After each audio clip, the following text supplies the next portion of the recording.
Hello everyone, my name is Tyler Jones. I'm a college student at Middle Tennessee State University and the co-founder to Drifted Drum Company, a business that's dedicated to the mission of encouragement through Christ and testimony. And this is the Providence Narrative College Edition. The Providence Narrative literally means the story of God's provision, meaning that the Bible talks about the beginning of time as well as the end. But what sometimes we forget to realize is that we are walking in the midst of this story. Today, we are joined by someone who has really pushed me in my spiritual journey and that I'm blessed to call an amazing friend, Mary Caroline. Hi, Tyler. Yeah, so I am Mary Caroline Minter. I'm from Lebanon, Tennessee, right here. I'm currently about to be a student at Belmont University. It's been a little bit of a journey to get there, but we'll probably touch on that a little bit later, and I'm just happy to be here today. Awesome. So today, I wanted to talk about a topic that I feel like a lot of young adults or teenagers struggle with, and that's uncertainty. Not knowing what's going to happen next or what we're being called to do. And this is something that you and I have talked about on many occasions, and personally, I'm still struggling with this. But what are some times where you have felt uncertain in your future, and how have you turned to God to seek guidance or even comfort? I mean, I feel like throughout our decisions to go to college, we both had some little roadblocks thrown our way and some obstacles that we definitely didn't see coming. And for me personally, this is going to be the third school that I've transferred to, as you know. And when I first went to college, I was going to Syracuse University, which is a school in upstate New York. And coming from a small town in Lebanon, everybody's like, oh, you're going to New York. That's awesome. That's crazy. You got all this scholarship money. That never happens. And so it was a really big deal for me and my family and my friends and the people around me. And then about a semester and a half in, I got advised to go on medical leave. And that was just something that definitely sent me into a spiral, because throughout my life I've been so uncertain about so many little things, and my parents' divorce and just stuff like that. And so I was like, okay, this is a sure decision. This is something that I'm confident in, is going to this school.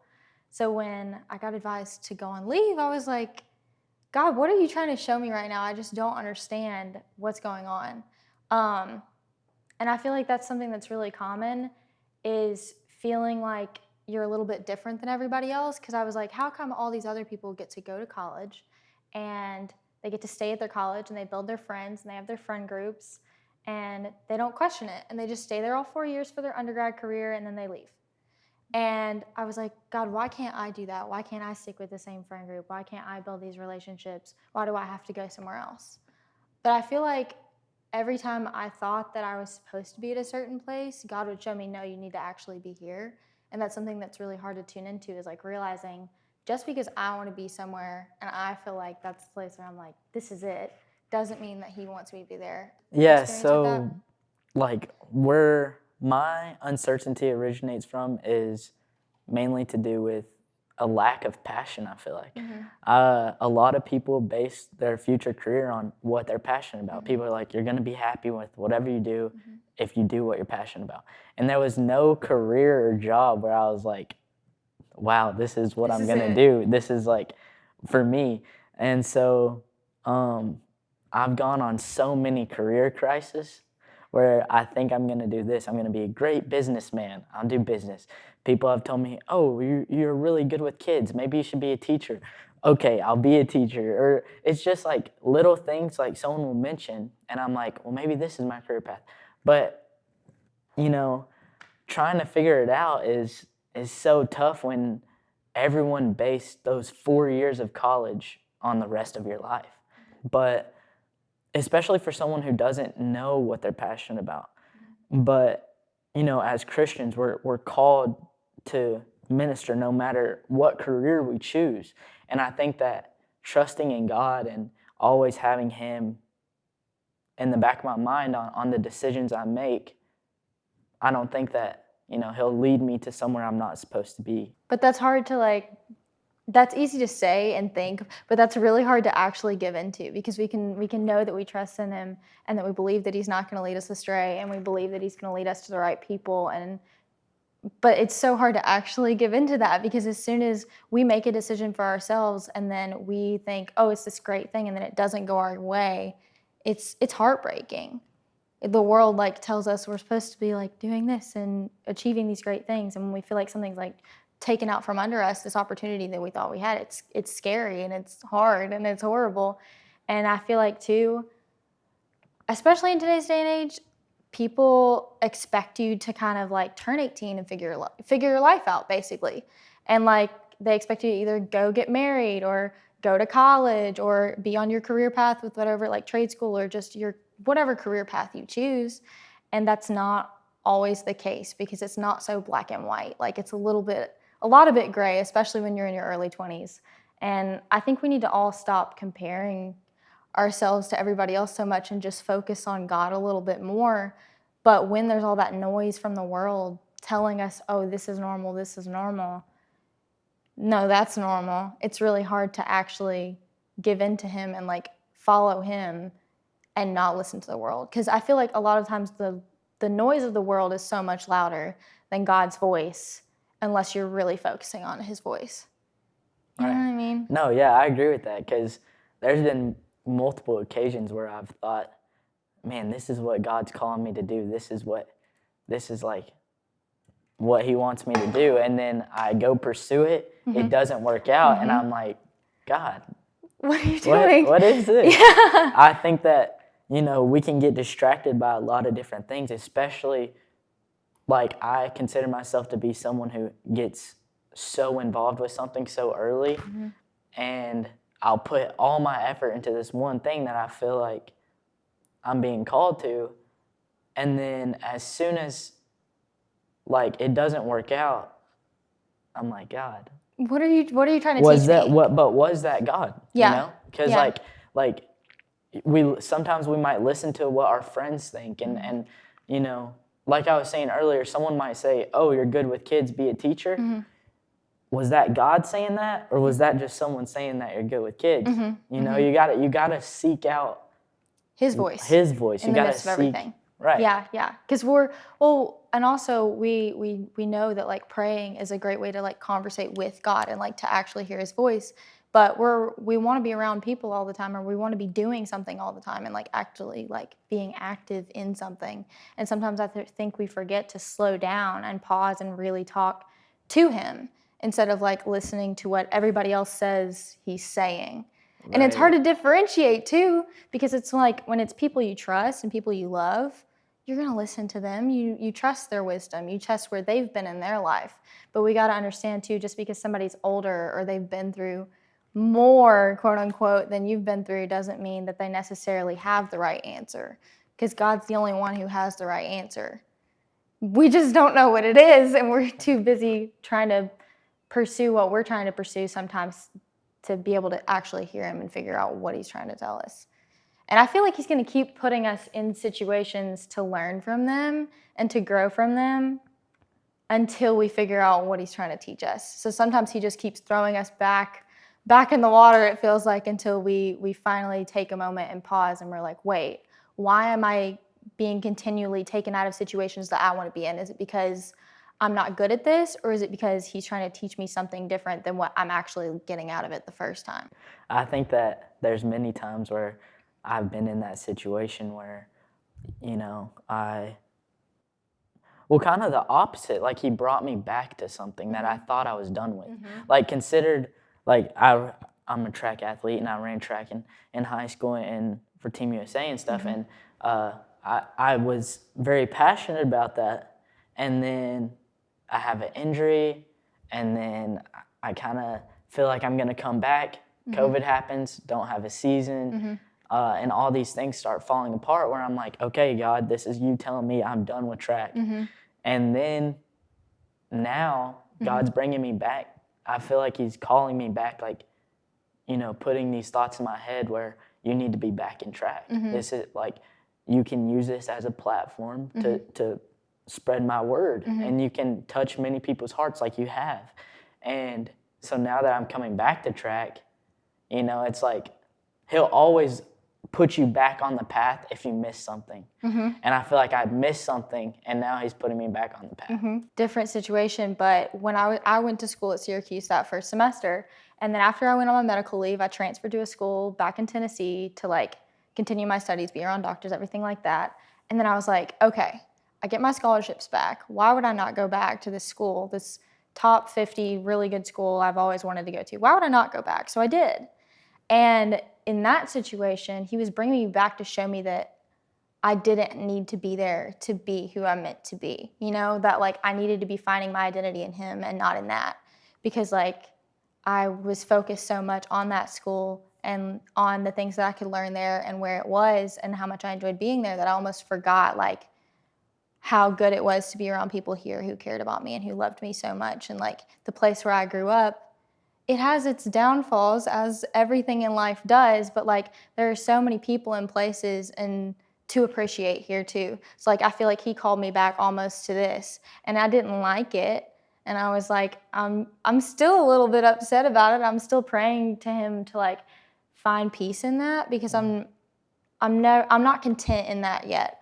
But I know that as I continue to give it up to him, I'm gonna come to more of an understanding of why he keeps pulling me back to this place and these people over and over again, because I know that he's not making mistakes. If something's going wrong, I'm the one making the mistakes. Right. And it's sometimes really hard to have humility and to admit that, because we want to just be like, oh, well, I didn't do anything wrong. Somebody else caused this. But a lot of times it is our fault, and we have to be like, okay, what am I doing wrong, and what is he teaching me? And how do I need to change my life to look more like him, to be able to show people his love in a way that speaks to them more and speaks to me more. Yeah. Right. Yeah. Yeah. I completely agree. You know, there's been times where I feel like I've messed up, and I feel like, you know, in all reality, the situation was my fault. And then I start blaming other people, or I start blaming situational things. Like, I'm going back to track again, but when COVID happened and I missed my season, there was two options I could have done. I could have stuck it out and really train and practice and be better through the quarantine, or I could quit. And what did I do? I quit because I felt like this was God telling me this isn't for you, you know.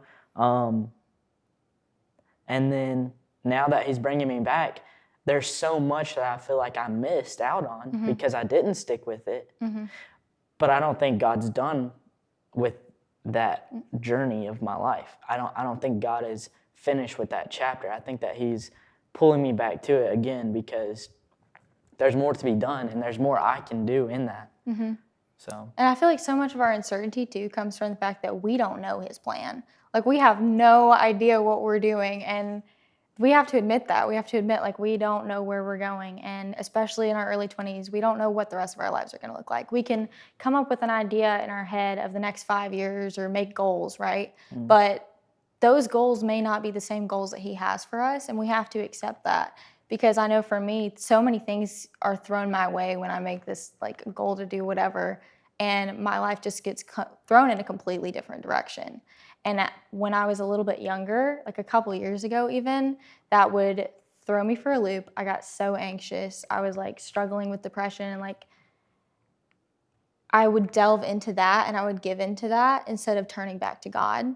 And I would just let myself suffer, I guess, because sometimes it's easier to be suffering than to be trying to get better and be trying to see the optimistic side of things, and really like turn to people who love you and care about you, and turn to people who can mentor you in your faith. It's easier to just be like, oh, this sucks, life's horrible right now. But a lot of the time it's important to choose joy, and to say, you know, I can be struggling and going through this hard thing and be uncertain about the future, but I can still choose to be joyful in the present moment. And that's not something that's common, for sure, especially with people our age. Everybody's just kind of like, oh, it's cool to be sad sometimes. Yeah. But it's not cool. It's not fun to be sad. It kind of stinks. Right. So we have to like choose joy and choose to be around people who are going to turn us back to God and help us find our way, even though we are certain and we don't know what we're doing. Yeah, absolutely. I do think that, you know, our culture has been based around, you know, like a party life, like like I want to feel numb, because you're put in a situation where you can either do something about your depression and you can choose joy like you were saying, or you can find things that, take away all feeling. And, most people, I feel like our age are choosing that. Oh, definitely. And I think that there's times where, you get the most growth out of times where you're in like a depressed season. You get the most growth out of times where you're going through hardship. And choosing God and choosing joy in those times not only grows your, relationship with Him, but it grows your way to deal with stress and your way to deal with anxiety or depression or whatever it may be. And that's just going to help you in the long run. Yeah, because we're always going to have obstacles in life that we're going to have to cope with. We're always going to have hardships that we don't want to deal with. Life's not always going to be great. And I feel like we both know that. We've both been through things that were really hard and trying and tried to take all of our joy and all of our happiness away. And yeah, unless we choose joy and unless we choose to like not look like the rest of the world just because everybody else is doing it, it's so easy to fall into that because you feel accepted, I guess. Or a lot of people I know that I've talked to, when they go to the partying or they go to drinking or just feeling numb, they feel accepted by their peers. They feel accepted by the people around them in their age group. And it's hard to choose God and to choose to pursue Him and to choose to pursue your faith and further yourself when everybody around you is telling you, oh no, you don't need to do that. You can do that when you're older. You can do that in 5 years. That's not that important right now. But I feel like you were saying it deepens your faith with Him or your relationship with Him when you choose Him, even when it's hard. I feel like even more so when you're not choosing Him and you go to the things that are numbing you and then you find your way back, it's a whole new level of appreciation for your faith and appreciation for the people who care about you and who cultivate your relationship with Him, like who want to bring you back to Him. And a lot of the time we have to go through, or people have to go through, a period of their life when they're really running away and they're feeling down and they're letting themselves fall back into temptation or whatever before they can come back. And that's okay. It's just like coming back brings so much prosperity that we don't get from anything else, because you can go to the partying and everything else, but at the end of the day, you're going to graduate college. You're going to get older. You're going to maybe have a family if that's what you want to do. And you're not going to have that to go back to. Or if you do, that's going to hurt your family and the people around you who love you. And turning to God is never going to hurt you like that. It's only going to put you through things that are going to teach you how to be a better human and a person who loves more fully and never into a person who's going to hurt people more. Absolutely. Yeah. Yeah, and I think that, choosing God in the times where it's hard, I think of, like, a lot of people think of God in different ways, like a friend or someone who listens, but, I really think of God when I talk to Him relationshiply, that as a father. And if I were depressed and if I was going through something, and I turned to a father, I turned to someone who's going to embrace me, and I turned to someone who's going to love me no matter what, and like pushing that just pushes me through to get to joy. And then once I'm at joy, I loved God through the hardship. And then once we achieve joy, sometimes we can get distracted by that joy, but continuing to love Him through when we're good, when we're stable, just amplifies it 100%. Absolutely. Yeah. That's so true. And then also I just feel like not all of us have that earthly like father, that loves us so much. And for those people, it's not even for those people, but for people in general, it's so amazing to know that someone loves us fully and wholly and thinks that we're worthy and made us perfectly in His image, even when we can't see it. Because a lot of times when we're going through hard stuff, I feel like we're like, oh, we're not worthy. Or like me, I struggle with my identity sometimes, and I'll be like, oh, I'm not enough. And it's amazing to know that you are enough and you are so, so loved by someone who created you. And I feel like no matter what you're going through, being able to go back and reflect on that and see like, I'm wonderfully and fearfully made, even when I can't see it. That's pretty incredible. Right. Yeah. And especially to be in these times of uncertainty when you don't know what you're doing and you don't know where you're going, a lot of people will judge you off that and be like, well, they don't know what they're doing with their life. Like, but as a father, like, he's going to, always support you in what you do. And I think that he's not just a supportive father, he's a father that's going to push you to be better. He's going to hold you to standards. And like you were saying, it's only going to make you a better human and a better Christian. And that's amazing. Because the world standards are always changing. The world's going to say, oh, this is good one day and this is bad the next. Or, oh, this fashion's good one day and this is in the next day. But God's love never changes. Right. And his plan for your life is like, it's set and it's there. And it's something that you have to fall back on. And his love for you is never going to change. And I feel like that constant is also really comforting to know that, like, no matter what you're choosing to do or what mistakes you make or bad decisions or no matter what life throws at you that you don't understand, he's constant.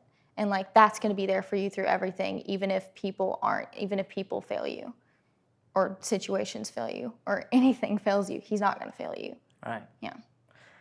That's awesome. All right. I have some verses that, came to my mind when I was thinking about uncertainty and things, and these have really helped. And this is the NIV translation, and Philippians 4:6-7 says, "Do not be anxious about anything, but in every situation, by prayer and petition, with thanksgiving, present your requests to God. And the peace of God, which transcends all understanding, will guard your hearts and your minds in Christ Jesus." That's such a good word. Like, that's so good.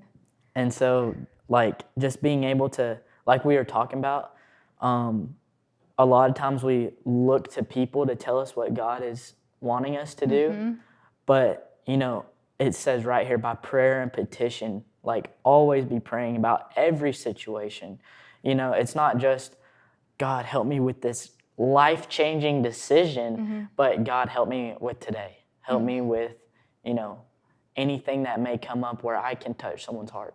Lord, help me to get up in the morning and give me more energy than yesterday. Like, literally, it's any situation, and just being able to continually and daily do that, it's going to strengthen your relationship. And just being able to go back to that constant, someone you can always talk to and someone who's never going to leave you or forsake you.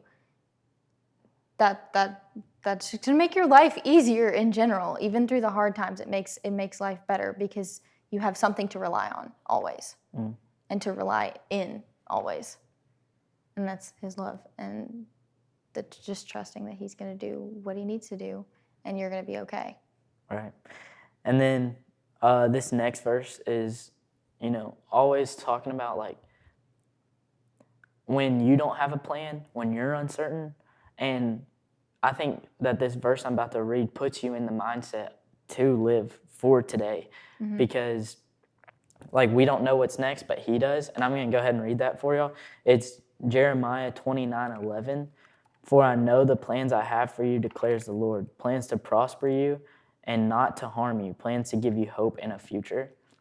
And so that's just, I feel like, a reassurance to say, like, hey, don't worry about all this stuff in the future. Don't worry about, like, it's good to have goals. I encourage you guys to make goals and set goals, but being able to not know what you're going to do in 5 years, but following Christ with your whole heart every day, like you were saying, he's not going to lead you astray for doing that. He's only going to prosper you because that's what he wants for us. He's not, at the end of the day, going to punish us for following him with our whole heart. Yeah, and I feel like the word that really sticks out to me in that verse, I mean, I feel like I hear that verse a lot, but the word that always sticks out to me is hope.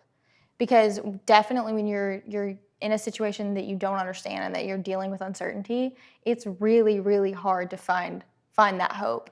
And it's really easy to just give into the despair and just be like, I'm lost and I don't know what I want to do and I don't know what I'm supposed to be learning, and just drown in that, all those uncertainties, all that misery of all the things that you don't know.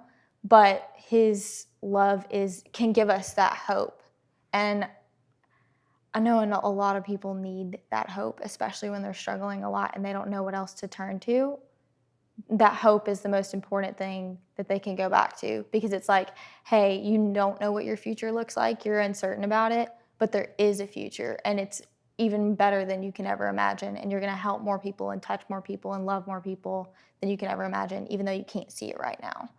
And when you can't see it, that's so important to know that's there to look forward to. Right.